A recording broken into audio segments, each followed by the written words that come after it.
রাজনীতিতে অগ্রসর হওয়ার মানসিকতা নিয়ে আপনারা এখানে এসেছেন।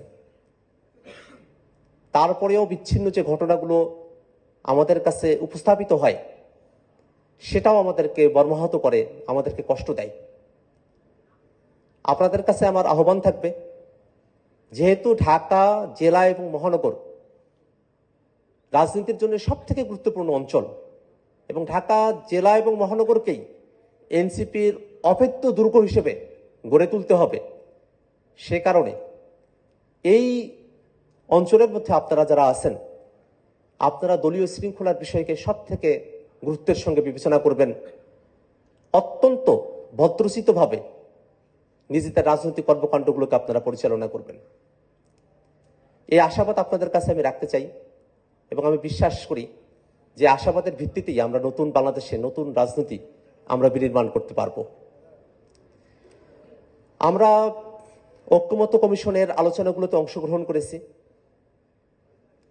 ঐক্যমত্য কমিশনের আলোচনা হয়তো অনেক আগেই শেষ হয়ে যেতে পারত যদি না এনসিপি সংস্কারের আলোচনাকেই প্রধানতম লক্ষ্য বস্তুতে পরিণত না করত।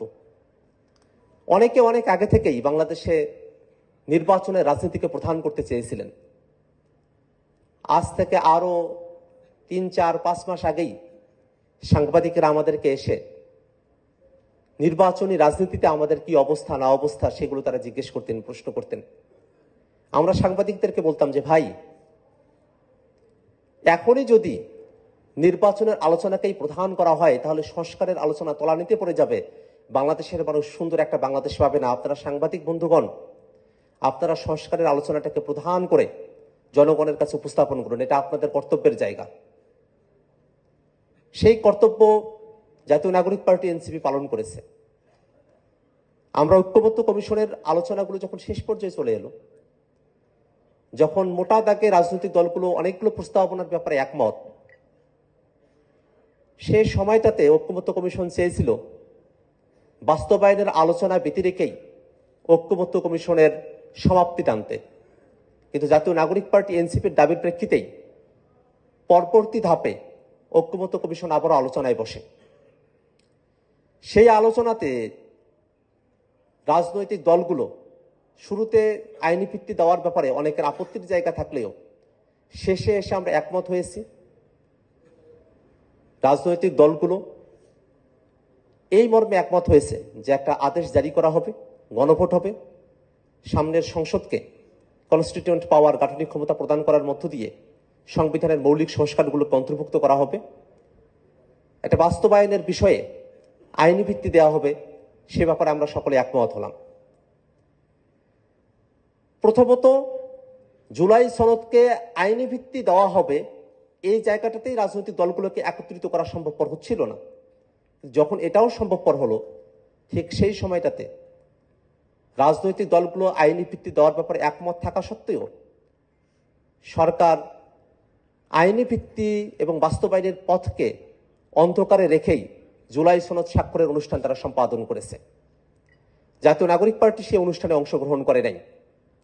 আমরা সরকারের কাছে এবং ঐক্যমত্য কমিশনের কাছে উদাত্ত আহ্বান রেখেছিলাম যে জুলাই সনদ বাস্তবায়নের আইনি ভিত্তি, আদেশ, গণভোট এবং সাংবিধানিক সংস্থাদের দ্বিত্ব ক্ষমতার বিষয়কে পরিষ্কারভাবে জাতির কাছে উপস্থাপন করার মধ্য দিয়েই জুলাই সনদ কেবলমাত্র পরিপূর্ণতা পেতে পারে। সেই স্বাক্ষর অনুষ্ঠানেরও অনেকদিন পেরিয়ে গেছে, এখনো পর্যন্ত জুলাই সনদ কিভাবে বাস্তবায়ন করা হবে, কিভাবে আইনি ভিত্তি দেওয়া হবে, সেই বিষয়টা সরকার খোলাসা করতে পারে নাই। যদি জাতীয় নাগরিক পার্টি সেদিনই সেই সনদে স্বাক্ষর করত, সেদিনই জুলাই সনদের অপমৃত্যু সংঘটিত হয়ে যেত। জুলাই সনদ যতটুকু জ্যান্ত রয়েছে, জাতীয় নাগরিক পার্টির দাবির কারণে বাস্তবায়নের পথরেখা সুনির্দিষ্ট করতে চাওয়ার কারণেই জুলাই সনদ এখনো জনমানুষের কাছে উজ্জ্বল অবস্থায় রয়েছে। আমরা সরকারের কাছে উদাত্ত আহ্বান জানাই, অতি দ্রুত জুলাই সনদের আইনি ভিত্তি এবং বাস্তবায়নের পথ পরিষ্কার করতে হবে। টেবিলের আলোচনাতেই এই সমস্যার সমাধান করতে হবে। যদি জুলাই সনদকে আবারও 90-এর মতো করে কাগুজে দলিলে পরিণত করার কোনো চক্রান্ত করা হয়, বাংলাদেশের জনগণকে সাথে নিয়ে আমরা আমাদের পরবর্তী সিদ্ধান্ত জানিয়ে দেব। আমরা এই বাংলাদেশে আর কোনোভাবেই কোনো ফেসিবাদী কাঠামো, কোনো স্বৈরতান্ত্রিক কাঠামোকে বাংলাদেশের সংবিধানে, বাংলাদেশের রাষ্ট্র কাঠামোতে আমরা স্থান দেব না।